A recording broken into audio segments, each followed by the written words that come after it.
Hi friends, welcome back.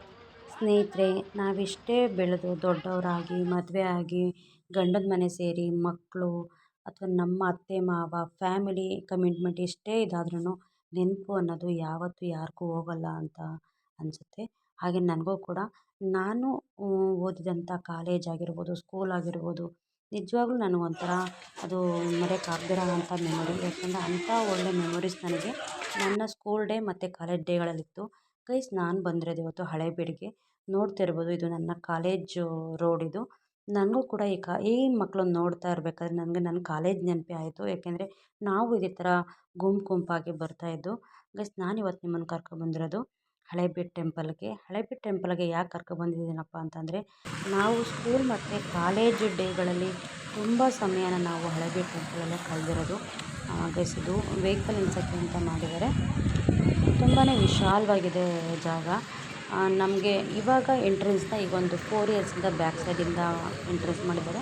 First bus stand near ಆಗಿರೋ ಅಂಥ ಆ ಗೇಟಿಂದಲೇ ಎಂಟ್ರೆನ್ಸ್ ಇತ್ತು. ಗೈಸ್, ನೋಡ್ತಿರ್ಬೋದು, ಇವರೆಲ್ಲ ತುಂಬ ಜನ ನಮಗೆ ಪರಿಚಯ. ನಾವು ಸ್ಕೂಲ್ ಡೇಗಳಲ್ಲೆಲ್ಲ ಭಾಳಷ್ಟು ಜನ ನಮಗೆ ಇವ್ರ ಪರಿಚಯ. ಇವ್ರು ಗಂಗಮ್ಮ ಅಂತ. ಇವ್ರ ಮಕ್ಕಳು ನಾವೆಲ್ಲ ಜೊತೆಗೆ ಓದಿದ್ದು. ಸೊ ಆವಾಗಿಂದ ಪರಿಚಯ ಆಗಿರೋದ್ರಿಂದ ನಾನು ಇವ್ರನ್ನ ಮಾತಾಡಿಸ್ದೆ. ನಾನು ಅಂದ್ಕೊಂಡು ಬಂದೆ, ಯಾರಾದರೂ ಸಿಗ್ಬೋದು ನನಗೆ ಪರಿಚಯ ಆಗಿರೋರು ಅಂತ. ಸೊ ಗೈಸ್, ಬಂದ ತಕ್ಷಣ ಇವ್ರು ನನಗೆ ಸಿಕ್ಕಿದ್ರು. ನಾನು ಅವ್ರನ್ನ ಮಾತಾಡಿಸಿ ಮುಂದೆ ಹೊರಟೆ. ನೋಡೋಣ, ಹಳೇಬೀಡು ಟೆಂಪಲ್ಲು ತುಂಬಾ ಚೆನ್ನಾಗಿದೆ. ಎಲ್ಲೆಲ್ಲಿಂದನೋ ಬರ್ತಾರೆ ನಮ್ಮ ಒಂದು ದೇವಸ್ಥಾನ ನೋಡೋದಕ್ಕೆ. ನಾವಿಷ್ಟು ಹತ್ರ ಇದ್ದು ಇವತ್ತಿನವರೆಗೂ ಅದರ ಮಹಿಮೆನೇ ನಾವು ತಿಳ್ಕೊಂಡಿಲ್ಲ. ಯಾಕಂದರೆ ನೂರಾರು ಕಿಲೋಮೀಟ್ರಿಂದ ಬಂದು ದರ್ಶನ ಮಾಡಿ ಅದರಲ್ಲಿರೋ ಅಂಥ ವಿಶೇಷ ಗುಣಗಳನ್ನ ತಿಳ್ಕೊಂಡು ಹೋಗ್ತಾರೆ. ನಾವು ಇಲ್ಲೇ ಇದ್ದು, ಇಲ್ಲೇ ಹುಟ್ಟಿ, ಇಲ್ಲೇ ಬೆಳೆದು ನಾವು ಅದನ್ನು ತಿಳ್ಕೊಳೋದಕ್ಕೆ ಪ್ರಯತ್ನನೇ ಪಟ್ಟಿಲ್ಲ. ಹಾಗೆ ಇಲ್ಲೇ ಓದಿ ಕೂಡ ನಾವೆಷ್ಟೋ ಸಲ ಬುಕ್ಸಲ್ಲಿ ಓದ್ತಿರ್ಬೇಕಾದ್ರೆ ನಮ್ಮೂರಲ್ಲಿದ್ದು ನಮಗೆ ಇದ್ರ ಬಗ್ಗೆ ಏನೂ ಗೊತ್ತಿಲ್ವಲ್ಲ ಅಂತ ಅಂದ್ಕೊಳ್ತಿದ್ವಿ. ರಿಯಾಲಿಟಿ ಇರೋದನ್ನೇ ನಾವು ನೋಡಿಲ್ಲ. ಸೊ ಗೈಸ್, ಅದಕ್ಕೋಸ್ಕರ ಒಂದು ದಿವಸ ನಾನು ನೋಡಲೇಬೇಕು ಅಂತ. ಹಾಗೆ ನನ್ನ ನೆನಪುಗಳು ತುಂಬಾ ಇದೆ ಈ ದೇವಸ್ಥಾನದಲ್ಲಿ. ಯಾಕಂದರೆ ನಾವು ಸ್ಕೂಲ್ ಮತ್ತು ಕಾಲೇಜ್ಗೆ ಹೋಗಬೇಕಾದ್ರೆ ನಮಗೆ ಬಸ್ಸಿನ ವ್ಯವಸ್ಥೆ ಸ್ವಲ್ಪ ಕಡಿಮೆ ಇತ್ತು. ಸಾಟರ್ಡೆ ಅಂತ ಬಂದರೆ ನಮಗೆ 11:30ಗೆಲ್ಲ ಸ್ಕೂಲ್ ಬಿಡ್ತಿತ್ತು. ಸೊ ಅಷ್ಟರೊಳಗಡೆ ಎಲ್ಲ ಬಸ್ ನಮಗೆ ಸಿಗ್ತಿರ್ಲಿಲ್ಲ ಗೈಸ್.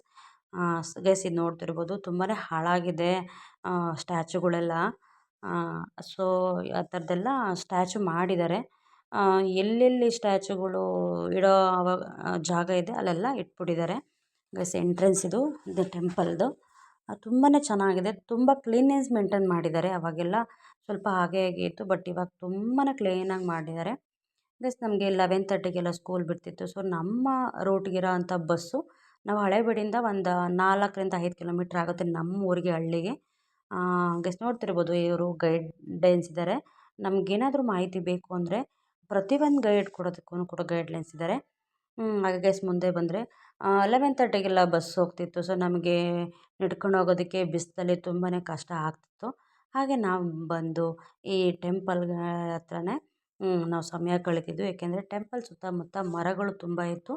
ಹಾಗೆ ವಿಶಾಲವಾದ ಜಾಗ ಇತ್ತು. ಪಾರ್ಕ್ ವ್ಯವಸ್ಥೆ ತುಂಬಾ ಚೆನ್ನಾಗಿತ್ತು. ಅಂದರೆ ನಮಗೆ ಗೊತ್ತಿರೋರಿರೋದ್ರಿಂದ ಪಾರ್ಕ್ ಒಳಗಡೆ ಇರೋದಕ್ಕೆ ಅವಕಾಶ ಕೊಡ್ತಿದ್ರು. ಯಾಕೆಂದರೆ ಸ್ಕೂಲ್ ಮಕ್ಕಳು ತುಂಬ ದೂರದಿಂದ ಬಂದಿರ್ತಾರೆ, ತುಂಬ ದೂರ ನಡೆಯೋದಕ್ಕಾಗಲ್ಲ ಅಂಥೇಳಿ. ಸ್ಕೂಲ್ ಬ್ಯಾಗೆಲ್ಲ ತುಂಬ ಭಾರ ಇರ್ತಿತ್ತಲ್ಲ. ಸೊ ಹಾಗಾಗಿ ನಮಗೆ ಟೆಂಪಲ್ ಒಳಗಡೆ ಪಾರ್ಕಲ್ಲಿ ಇರೋದಕ್ಕೆ ಅಂತ ಅವಕಾಶ ಕೊಡೋರು. ಗೈಸ್, ನೋಡ್ತಿರ್ಬೋದು, ಬ್ಯೂಟಿಫುಲ್ ಆಗಿರೋ ಅಂಥ ಸ್ಟ್ಯಾಚುಗಳಿದೆ. ಒಂದೊಂದು ಸ್ಟ್ಯಾಚುಲು ಒಂದೊಂದು ಕಥೆ ಇದೆ. ನಮಗೆ ನಿಜವಾಗ್ಲೂ ಈ ಸ್ಟ್ಯಾಚು ಬಗ್ಗೆ ಆಗಲಿ, ಕಥೆಗಳ ಬಗ್ಗೆ ನಿಜವಾಗ್ಲೂ ನಾವು ಬುಕ್ಸಲ್ಲಿ ಓದಿ ನಂತರ ಆಮೇಲೆ ನಮಗೆ ಅನಿಸೋದು, ಅಯ್ಯೋ, ನಾವು ರಿಯಲಿಯಾಗಿ ನೋಡಿ ನಮಗಿದ್ರ ಬಗ್ಗೆ ನಾವೇನೂ ತಿಳ್ಕೊಂಡಿಲ್ವಲ್ಲಪ್ಪ, ನಮ್ಮ ಹಳೇಬೀಡು ಟೆಂಪಲ್ ಬಗ್ಗೆ ಇಷ್ಟೊಂದು ಅರ್ಥ ಇದೆ. ಎಲ್ಲೆಲ್ಲಿಂದನೋ ಬಂದು ಇದ್ರದ್ದು ಅರ್ಥ ತಿಳ್ಕೊಂಡಿರ್ತಾರೆ, ಇದ್ರ ಮಹಿಮೆ ತಿಳ್ಕೊಂಡಿರ್ತಾರೆ. ಆಮೇಲೆ ಟೆಂಪಲ್ ಇದರ ನಡೆದಿರೋ ಅಂಥ ಘಟನೆಗಳ ಬಗ್ಗೆ ಇಷ್ಟೊಂದು ಇದೆಯಾ, ನಮಗೆ ಗೊತ್ತೇ ಇಲ್ವಲ್ಲ ಅಂತ ಅನಿಸುತ್ತೆ. ಈ ಟೆಂಪಲಲ್ಲಿ ಎಲ್ಲಿ ನೋಡಿದ್ರೂ ಒಂದೇ ಒಂದು ಚಿಕ್ಕ ಜಾಗನೂ ಕೂಡ ಬಿಟ್ಟಿಲ್ಲ. ಎಷ್ಟು ಚೆನ್ನಾಗಿ ಕೆತ್ತನೆ ಇದೆ ಅಂದರೆ ಆ ಒಂದೊಂದು ಎಳೆನೂ ಕೂಡ ಒಂದೊಂದು ಅರ್ಥ ಕೊಡುತ್ತೆ. ಅಷ್ಟು ಬ್ಯೂಟಿಫುಲ್ ಆಗಿದೆ. ಅದು ಆಳವಾಗಿ ನೋಡಿದ್ರೇ ಗೊತ್ತಾಗೋದು ಅದರದ್ದು ಅರ್ಥ. ಒಂದೊಂದು ಪೋರ್ಷನ್ ನೋಡ್ತಾ ಇದ್ರು ಏನೋ ಒಂಥರ ಯೂನಿಫಾರ್ಮ್ ಆಗಿ ಸಿಸ್ಟಮೆಟಿಕ್ ಆಗಿ ಯಾವುದು ಉಬ್ಬು ತಗ್ಗು ಏನು ಇಲ್ದಲೆ ಎಷ್ಟು ಚೆನ್ನಾಗಿ ಮಾಡಿದ್ದಾರೆ ಅಲ್ವಾ. ಗೈಸ್ ನೋಡ್ತಿರ್ಬೋದು ಆನೆ ಅಂಬಾರಿಗಳಾಗಿರ್ಬೋದು, ನಾಟ್ಯ ರಾಣಿ ಆಗಿರ್ಬೋದು, ಉಗ್ರ ನರಸಿಂಹ ಆಗಿರ್ಬೋದು, ಸಕ್ಕತ್ತಾಗಿದೆ ಮಾತ್ರ. ನಾವೆಷ್ಟೋ ಸರಿ ಇಲ್ಲೇ ಕೂತು ಎದ್ದು ನಿಂತು ಬಿದ್ದು ಒದ್ದಾಡಿದ್ದೀವಿ. ಸೊ ನಮಗೆ ಈ ಥರದ್ದೆಲ್ಲ ನೋಡೋಕೆ ಅವಕಾಶನೇ ಆಗಿಲ್ಲ. ಗೈಸ್ ಹಳೇಬೀಡು ಟೆಂಪಲಲ್ಲಿ ನಂಗೆ ತುಂಬ ವಿಶೇಷ ಅಂದಿದ್ದು ಒಂದು ಚಕ್ರವ್ಯೂಹ ಕಾಣಿಸ್ತು. ಗೈಸ್ ನೋಡ್ತಿರ್ಬೋದು, ನಾನು ತುಂಬ ಸಲ ಅಬ್ಸರ್ವ್ ಮಾಡಿ ನೋಡಿದೆ ಒಳಗಡೆ ಯಾವ ಥರ ಹೋಗೋದು, ಹೊರಗಡೆ ಯಾವ ಥರ ಬರೋದು ಅಂತ. ನನಗೆ ಅದನ್ನು ಅದು ಬರೀ ನೋಡಿದ್ದಷ್ಟೇ, ಬಟ್ ಅದರಲ್ಲಿ ಏನೂ ಅರ್ಥನೇ ಆಗಲಿಲ್ಲ. ಸೊ ಅದಕ್ಕೆ ಅಲ್ವಾ ಚಕ್ರವ್ಯೂಹ ಅಂತ ಕರೆಯೋದು. ಗೈಸ್ ನೋಡಿ ನಾನು ಕೂಡ ನನಗೊಂಥರ ಏನೋ ಫೀಲ್ ಆಗ್ತಿತ್ತು ಆ ದೇವಸ್ಥಾನದೊಳಗಡೆ. ಫ್ರೆಂಡ್ಸ್ ಎಲ್ಲ ಇಷ್ಟೊಂದು ಜನ ಇರ್ತಿದ್ವಿ.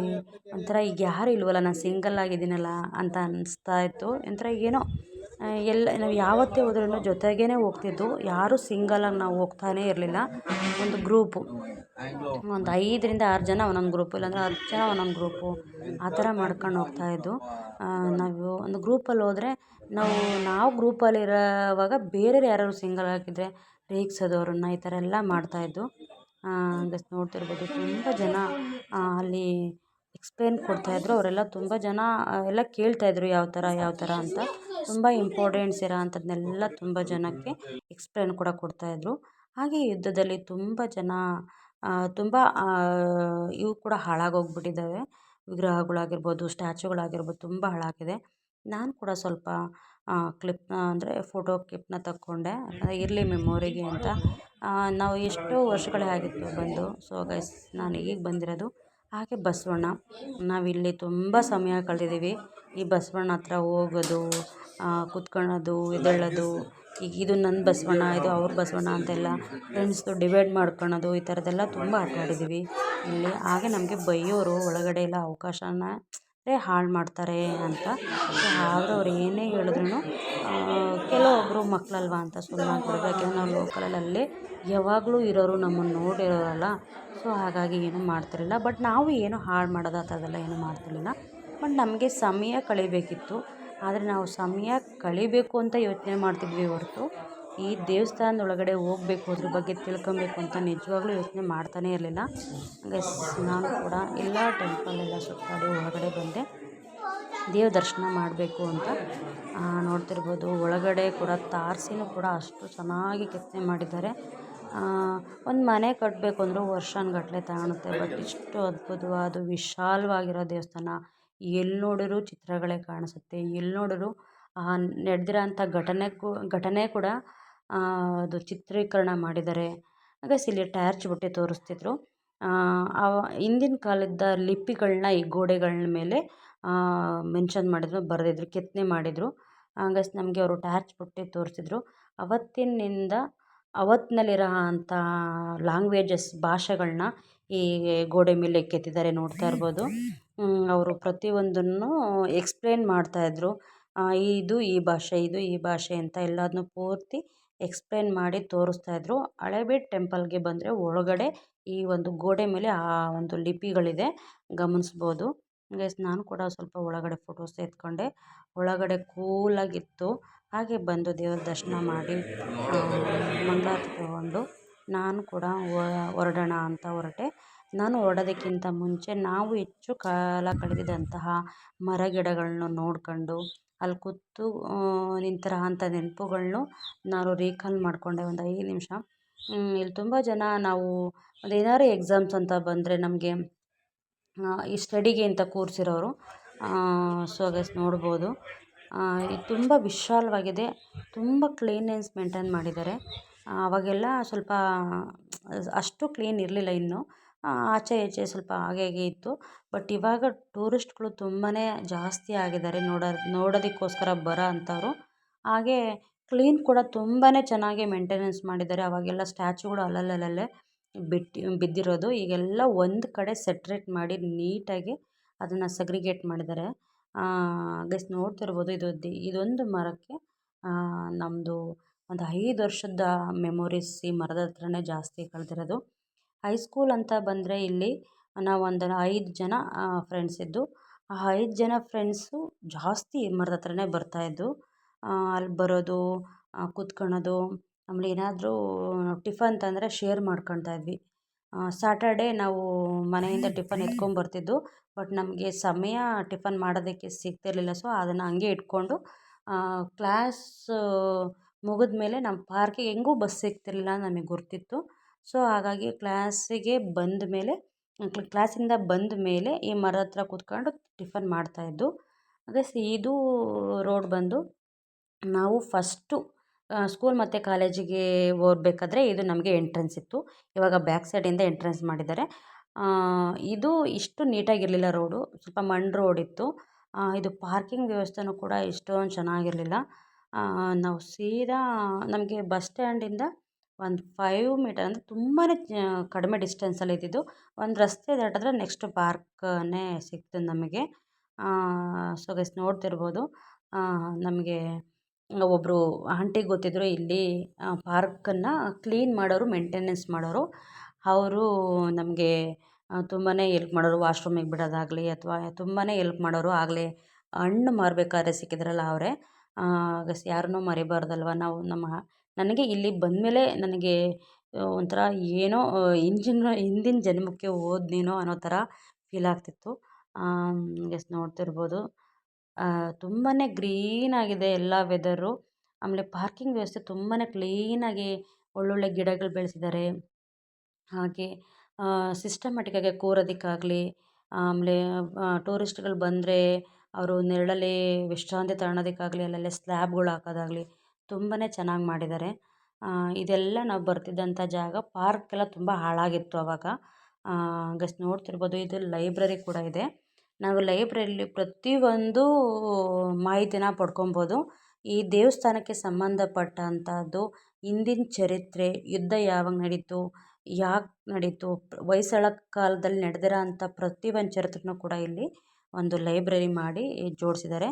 ಗೈಸ್ ಇಲ್ಲಿ ವಿಡಿಯೋ ಮಾಡೋದಕ್ಕೆ ಅವಕಾಶ ಇಲ್ಲ. ಓನ್ಲಿ ನಾವು ಔಟ್ಸೈಡಿಂದ ಒಂದು ಪಿಕ್ ಮಾತ್ರ ತೊಗೋಬೋದು. ಗೈಸ್ ಇಲ್ಲಿ ಮೆಟ್ಲು ಕಾಣಿಸ್ತಿದೆಯಲ್ಲ, ಇಲ್ಲಿ ನಮಗೆ ಸ್ಟಡಿ ಅವರ್ಸಿಗೆ ಅಂತ ಕಾಲೇಜ್ ದಿನಗಳಲ್ಲಿ ಬಿಡೋರು. ಕಾಲೇಜ್ ದಿನಗಳಲ್ಲಿ ಬಿಟ್ಟಾಗ ಮಳೆ ಏನಾದರೂ ಬಂದಿದ್ದರೆ ಹುಲ್ಲೆಸ್ಲೆಲ್ಲ ನೆಂದಿರೋದು. ಸೊ ಆವಾಗ ನಾವು ಹುಲ್ಲೆಸ್ಲೆಲ್ಲ ನೆಂದಿರುತ್ತಲ್ಲ, ಕೂರಬೇಕಲ್ಲ ಅದ್ರ ಮೇಲೆ ಅಂತ, ಈ ಕಲ್ಲ ಮೇಲೆ ಕೂರೋದಕ್ಕೆ ಅಂತ ನಾವು ಬೇಗ ಬೇಗ ಬಂದುಬಿಡ್ತಾಯಿದ್ದು.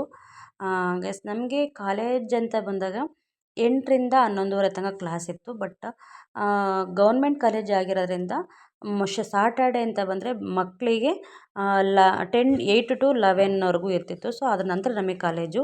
ಸೊ ಹಳೆಬೀಡು ಕೆರೆ ಅಂತ ಬಂದರೆ ನೋಡಿ ಗೈಸ್, ಈ ಥರ ವ್ಯೂಸ್ ಇದೆ. ಇಲ್ಲಿ ಏರಿ ಮೇಲೆ ಕಾಣುತ್ತಿರೋದು ಹಳೆಬೀಡು ಹಾಸನಗೆ ಬಸ್ ಸ್ಟ್ಯಾಂಡು. ಗೈಸ್ ಇಲ್ಲಿ ಬೋಟಿಂಗ್ ವ್ಯವಸ್ಥೆ ಇದೆ. ತುಂಬಾ ಜನ ಬೋಟಿಂಗ್ ಮಾಡ್ತಿರ್ತಾರೆ. ಹಾಗೆ ಬೋಟಿಂಗ್ ನಡೆಸೋದಕ್ಕೆ ಅಂತ ಟ್ರೈನರ್ ಕೂಡ ಇದ್ದಾರೆ. ಅವರು ಕರ್ಕೊಂಡೋಗಿ ಬರ್ತಾರೆ. ಹಾಗೆ ಸ್ವಲ್ಪ ಚಾರ್ಜಸ್ ಕೂಡ ಇರುತ್ತೆ. ಬಟ್ ತುಂಬಾ ಚೆನ್ನಾಗಿದೆ. ತುಂಬ ದೊಡ್ಡ ಕೆರೆ ಆಗಿರೋದ್ರಿಂದ ತುಂಬಾ ಚೆನ್ನಾಗಿದೆ. ಸೇಫಾಗಿ ಕರ್ಕೊಂಬರ್ತಾರೆ. ಗೈಸ್ ನಾವು ಹೇಳಿದ್ನಲ್ಲ, ನನಗೆ ತುಂಬ ವಿಶೇಷವಾದ ಮರ ಇದು. ಯಾಕಂದರೆ ನಾವು ತುಂಬ ಜನ ಇಲ್ಲಿ ಕಳೆದಿರೋ ಅಂಥ ಕಾಲ ಇದು. ಏಕೆಂದರೆ ಫ್ರೆಂಡ್ಸ್ ಎಲ್ಲ ಗ್ರೂಪ್ ಕಟ್ಕೊಂಡು ತಂದಿರೋ ತಿಂಡಿನ ಶೇರ್ ಮಾಡಿಕೊಂಡು, ಹಾಗೆ ಅಲ್ಲಿ ಇಲ್ಲಿ ಬರೋರನ್ನ ನೋಡೋದು, ನಗಾಡೋದು, ರೇಗಿಸೋದು, ಆಡ್ಕೊಳೋದು, ಒಂಥರ ಏನೋ ಒಂದು ನಮಗೆ ಇದೊಂಥರ ಅಂದರೆ ಆವಾಗ ಅಷ್ಟು ಹೈಸ್ಕೂಲ್ ಲೆವೆಲಲ್ಲಿ ನಮಗೆ ಗೊತ್ತಾಗ್ತಿರ್ಲಿಲ್ಲ ಅಲ್ವಾ. ಸೊ ಯಾರಾದರೂ ಏನಾದ್ರು ಅಂದರೆ ನಮಗೆ ರಿಪೀಟ್ ಏನಾರು ಅಂದರೆ ಬೈದರೆ ಅನ್ನೋದು ನಮ್ಗೆ ಮೈಂಡಲ್ಲಿರಲಿಲ್ಲ. ಏನೋ ಹುಡುಗಾಟಿಕೆ ಅವಾಗ, ಏನಾದರೂ ಅಂದ್ಕೊಳ್ಳಿ. ಬಟ್ ನಮಗೆ ಆ ಥರ ರೇಗಿಸೋದು ಅದೇ ಒಂದು ದೊಡ್ಡ ಇದಾಗೋಗ್ಬಿಟ್ಟಿತ್ತು. ಇಲ್ಲಿ ಟೆಂಪಲ್ಗೆ ಜಾಸ್ತಿ ಟಿಬೇಟಿಯನ್ಸ್ ಬರೋರು ಇಲ್ಲಿ, ಅಂದರೆ ಫಾರಿನರ್ಸ್ಗಳು ಬರೋರು.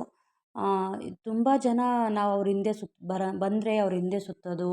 ಆಮೇಲೆ ಅವ್ರು ಜಾಸ್ತಿ ಇಂಗ್ಲೀಷಲ್ಲೇ ಮಾತಾಡ್ತಿದ್ರು. ಬಟ್ ಅವ್ರು ಮಾತಾಡೋದು ನಮಗೆ ಅರ್ಥ ಆಗ್ತಾನೆ ಇರಲಿಲ್ಲ. ಅವ್ರ ಹಿಂದೆ ಸುತ್ತೋದು, ಆಮೇಲೆ ಫೋಟೋ ತೆಗೆಸ್ಕೊಳೋದು. ಅವ್ರ ಹಿಂದೆ ಸುತ್ತಿರೋದು ನೋಡಿದ್ರೆ ಏನಾದರೂ ಒಂದು ಕೊಡೋರು. ಅಂದರೆ ಚಾಕ್ಲೇಟ್ಸ್ ಆಗಿರ್ಬೋದು, ಬೂಮರ್ ಆಗಿರ್ಬೋದು, ಅಥವಾ ಪೆನ್ ಆಗಿರ್ಬೋದು, ಇಲ್ಲ ಅವ್ರ ಜೊತೆ ನಿಂತ್ಕೊಂಡು ಫೋಟೋ ತೆಗೆಸ್ಕೊಳೋದಾಗಿರ್ಬೋದು. ಈ ಥರಕ್ಕೆ ಏನಾದರೂ ಒಂದು ಮಾಡೋರು. ನಮಗೆ ಅವತ್ತು ಇಡೀ ಸ್ಕೂಲ್ಗೆ ಹೇಳ್ಕೊಂಡು ತಿರ್ಗೋವು ಒಂಥರ ಹಬ್ಬ. ನಾವಿವತ್ತು ಫೋಟೋ ತೆಗೆಸ್ಕೊಂಡ್ವಿ, ನಮ್ಗೆ ಈ ಥರ ಪೆನ್ ಕೊಟ್ಟರು, ಚಾಕ್ಲೇಟ್ಸ್ ಕೊಟ್ಟರು, ಏನೋ ಒಂಥರ ನಮ್ಮ ಜೊತೆ ಅವರು ನೆಕ್ಸ್ಟ್ ಡೇ ನಾವು ಆ ಥರ ಮಾಡಿದ್ದು ನೋಡಿ ಅವರು ಕೂಡ ಅವ್ರ ಹಿಂದೆ ಹೋಗೋದು. ಆಮೇಲೆ ಅವ್ರನ್ನ ನೋಡಿ ನಗಾಡೋದು. ಅವಾಗೆಲ್ಲ ಸ್ವಲ್ಪ ಡ್ರೆಸ್ ಸೆನ್ಸು ಸ್ವಲ್ಪ ಬೇರೆ ಥರ ಇತ್ತು ಅವ್ರದ್ದು. ಇವಾಗೆಲ್ಲ ತುಂಬ ನಮ್ಮ ಒಂದು ಕಲ್ಚರ್ ಪ್ರಕಾರನೇ ಹಾಕ್ಕೊಂಬರ್ತಾರೆ. ಬಟ್ ಆವಾಗಲೇ ಒಂಥರ ಡಿಫ್ರೆಂಟಾಗಿತ್ತು. ಹುಡುಗರು ಬಾಯ್ಸ್ ಅವ್ರನ್ನೆಲ್ಲ ನೋಡಿ ರೇಗಿಸೋದು ಈ ಥರದ್ದೆಲ್ಲ ಮಾಡೋರು. ನಾವು ಎಷ್ಟೋ ಸಲ ಈಗ ಅನ್ಕೊಂತಿದ್ದೀವಿ, ನಾವು ಬೇರೆ ಕಡೆ ಹೋದ್ರೆ ನಮ್ಮನ್ನು ಇದೇ ಥರ ಅಲ್ವಾ ಇದು ಮಾಡೋದು. ಸೊ ನಾವು ಆ ಥರ ಎಲ್ಲ ಮಾಡಬಾರ್ದಿತ್ತು. ಬಟ್ ನಮ್ಗೆ ಆ ಥರದ್ದೆಲ್ಲ ಅವಾಗೆಲ್ಲ ಏನೂ ಗೊತ್ತೇ ಇಲ್ಲ. ಈ ಥರ ಎಲ್ಲ ಮಾತಾಡಬಾರ್ದು ಆ ಥರದ್ದೆಲ್ಲ. ಗಸ್ ಒಂಥರ ಏನೋ ಚೈಲ್ಡ್ ಮೈಂಡ್ ಅಲ್ವಾ. ಸೊ ಹಾಗಾಗಿ ಗಸ್ ನಿಜವಾಗ್ಲೂ ನನಗೆ ಒಂಥರ ಮ ಏನೋ ಫೀಲ್ ಆದಂಗೂ ಆಯಿತು. ನಮ್ಮ ಫ್ರೆಂಡ್ಸ್ ಎಲ್ಲ ಇಲ್ವಲ್ಲ, ಇವತ್ತು ನಾನು ಒಬ್ಬಳೇ ಕೂತಿದ್ದೀನಿ. ನನ್ನ ಫ್ರೆಂಡ್ಸ್ ಎಲ್ಲ ಇದ್ದಿದ್ರೆ ಎಷ್ಟು ಚೆನ್ನಾಗಿರೋದಲ್ವಾ. ಗೈಸ್ ನೋಡ್ತಿರ್ಬೋದು, ಚಿಕ್ಕದೊಂದು ಬಸವಣ್ಣ ಕೂಡ ಇದೆ ಔಟ್ ಸೈಡಲ್ಲಿ ವ್ಯೂಸು ತುಂಬಾ ಚೆನ್ನಾಗಿದೆ. ಒನ್ ಡೇ ಪಿಕ್ನಿಕ್ ಆರಾಮ್ಸೆ ಮಾಡ್ಬೋದು. ಮಕ್ಕಳನ್ನ ಕರ್ಕೊಂಬಂದರೆ ಏನಾದರೂ ನಾವು ಟ್ರಾವೆಲ್ ಮಾಡೋ ಅಂಥವ್ರು ಎಲ್ಲ ನೀಟಾಗಿ ಫುಡ್ಡೆಲ್ಲ ಮಾಡ್ಕೊಂಬಂದು ಒನ್ ಡೇ ಪಿಕ್ನಿಕ್ಕಲ್ಲಿ ಆರಾಮ್ಸೆ ಗೇಮ್ ಆಡಿಸ್ಕೊಂಡು ಹುಡುಗರ ಕೈಲಿ ಮಕ್ಳ ಕೈಲಿ ನಾವು ಕೂಡ ರೆಸ್ಟ್ ಮಾಡೋದಕ್ಕೆ ನೆರಳಿನ ವ್ಯವಸ್ಥೆ ಎಲ್ಲ ಇದೆ. ಆರಾಮ್ಸೆ ಇದ್ದು ಒನ್ ಡೇ ಫುಲ್ ಎಂಜಾಯ್ ಮಾಡಿಕೊಂಡು ಹೋಗ್ಬೋದು. ಹಾಗೆ ಕೂಡ ಇದ್ರ ಬಗ್ಗೆ ಒಳ್ಳೊಳ್ಳೆ ಮಾಹಿತಿಗಳಿದೆ. ಮಾಹಿತಿ ಕೊಡೋದಕ್ಕೆ ಗೈಡ್ ಮಾಡೋರು ಇದ್ದಾರೆ. ಎಲ್ಲ ಲ್ಯಾಂಗ್ವೇಜಲ್ಲೂ ಗೈಡ್ ಮಾಡೋ ಅಂಥವ್ರು ಇದ್ದಾರೆ. ನಮಗೆ ನಮ್ಮೂರಲ್ಲಿದ್ದು ನಮ್ಮ ಸ್ಥಳದ ಬಗ್ಗೆ ತಿಳ್ಕೊಳ್ಳೋದಕ್ಕೆ ನಾವು ಇಂಟ್ರೆಸ್ಟೇ ಮಾಡಿರಲ್ಲ. ಬಟ್ ನಾವು ಬೇರೆ ಸ್ಥಳಕ್ಕೆ ಹೋದಾಗ ನಮಗೆ ಗೊತ್ತಾಗುತ್ತೆ ನಮ್ಮೂರೇ ಇಷ್ಟೊಂದು ವಿಶೇಷವಾಗಿದೆ, ನಾವು ಇದ್ರ ಬಗ್ಗೆ ಏನೂ ತಿಳ್ಕೊಂಡಿಲ್ವಲ್ಲ ಅಂತ. ನೋಡ್ತಿರ್ಬೋದು, ತುಂಬಾ ಚೆನ್ನಾಗಿರೋಂಥ ಒಳ್ಳೊಳ್ಳೆ ಸ್ಟ್ಯಾಚುಗಳ್ನ ಕೂಡ ಅಲ್ಲೇ ಜೋಡಿಸಿದ್ದಾರೆ. ಸ್ನೇಹಿತರೆ, ಇದು ಆಫೀಸು. ಇಲ್ಲಿ ಕೆಲವೊಂದು ಸ್ಟ್ಯಾಚುಗಳ್ನ ಅಲ್ಲೇ ಸೆಟ್ರೇಟ್ ಮಾಡಿದ್ದಾರೆ ನೋಡೋ ಅಂಥವ್ರು. ಹಾಗೆ ಇಲ್ಲಿ ಮಾಹಿತಿ ತಿಳ್ಕೊಳ್ಳೋ ಅಂಥವ್ರು ಆಫೀಸ್ ಇದೆ. ಅದ್ರ ಬಗ್ಗೆ ಮಾಹಿತಿ ತಿಳ್ಕೊಬೋದು. ಹಾಗೆ ಬುಕ್ಸ್ಗಳು ಕೂಡ ಸಿಗುತ್ತೆ, ಅದ್ರ ಬಗ್ಗೆ ಓದೋ ಅಂಥವ್ರು. ಕೆಲವೊಬ್ಬರು ತುಂಬ ಇಂಟ್ರೆಸ್ಟ್ ಬಂದು ಇಲ್ಲಿ ಮಾಹಿತಿ ತೊಗೊಳೋದಾಗಿರ್ಬೋದು ಅಥವಾ ಬುಕ್ಸ್ಗಳನ್ನ ತೊಗೊಳೋದಾಗಿರ್ಬೋದು ಮಾಡ್ತಾರೆ. ಹಾಗೆ ಇಲ್ಲಿ ಕೆಲವೊಂದು ಸ್ಟ್ಯಾಚುಗಳ್ನ ತುಂಬ ಹಾಳಾಗಿರೋ ಅಂಥ ಸ್ಟ್ಯಾಚುಗಳ್ನ ಒಂದು ಕಡೆ ಸೆಟ್ರೇಟ್ ಮಾಡಿದ್ದಾರೆ. ಇಲ್ಲಿ ಆವಾಗ ನೀಟಾಗಿ ಕ್ಲೀನ್ ಮಾಡ್ತಿರ್ತಾರೆ. ಕ್ಲೀನ್ ಮಾಡೋದಕ್ಕೋಸ್ಕರನೇ ಇಷ್ಟು ಚೆನ್ನಾಗಿರೋದು ಜಾಗ. ಇಲ್ಲಿ ಪ್ರತಿ ದಿವಸ ಫೀಲ್ಡ್ನಾಗಿರ್ಬೋದು, ದೇವಸ್ಥಾನದೊಳಗಡೆ ಆಗಿರ್ಬೋದು, ತುಂಬ ಮರಗಳು ಇರೋದ್ರಿಂದ ಎಲೆಗಳು ಉದುರುತ್ತೆ ಆವಾಗವಾಗ. ಸೊ ಅದಕ್ಕೋಸ್ಕರ ಈ ಪಾರ್ಕನ್ನು ನೀಟಾಗಿ ಕ್ಲೀನ್ ಮಾಡ್ತಿರ್ತಾರೆ. ನೋಡ್ತಿರ್ಬೋದು. ಇಷ್ಟೆಲ್ಲ ತೋರಿಸಿ ನಾನು ಓದಿರೋ ಅಂಥ ಕಾಲೇಜನ್ನು ತೋರಿಸ್ಲಿಲ್ಲ ಅಂದರೆ ಚೆನ್ನಾಗಿರಲ್ಲ. ನಾನು ಓದಿರೋ ಅಂಥ ಕಾಲೇಜಿದು. ನನಗೆ ತುಂಬಾ ಮೆಮೊರಿ ಇದೆ. ಏಕೆಂದರೆ ನನಗೆ ಕಾಲೇಜ್ ಅಂತ ಬಂದಾಗ ತುಂಬಾ ಜನ ಫ್ರೆಂಡ್ಸ್ ಇದ್ವು ನಾವು. ತುಂಬ ಅಂದರೆ ತುಂಬಾ ಮೆಮೊರಿ. ಯಾಕಂದರೆ ಒಂಥರ ಒಂದು 15 ಜನ ನಾವು ಒಂದೇ ಗ್ರೂಪು. ಎಲ್ಲರೂ ನಮ್ಮನ್ನು ಇಡೀ ನಮ್ಮ ಕಾಲೇಜಲ್ಲಿ ನಮ್ಮದೇ ಒಂದು ದೊಡ್ಡ ಗ್ರೂಪ್ ಆಗಿತ್ತು. ಎಲ್ಲರೂ ರೇಗ್ಸರು, ಒಬ್ರನ್ನ ಬಿಟ್ಟು ಒಬ್ಬರು ಇರಲ್ಲ ಆ ಥರ ಅಂತ. ಒಂಥರ ಹೆಂಗೆ ಅಂತಂದರೆ ಗಂಡ ಹೆಂಡ್ತಿ ಬಿಟ್ಟು ಹೇಗಿರಲ್ವೋ ಹಾಗೆ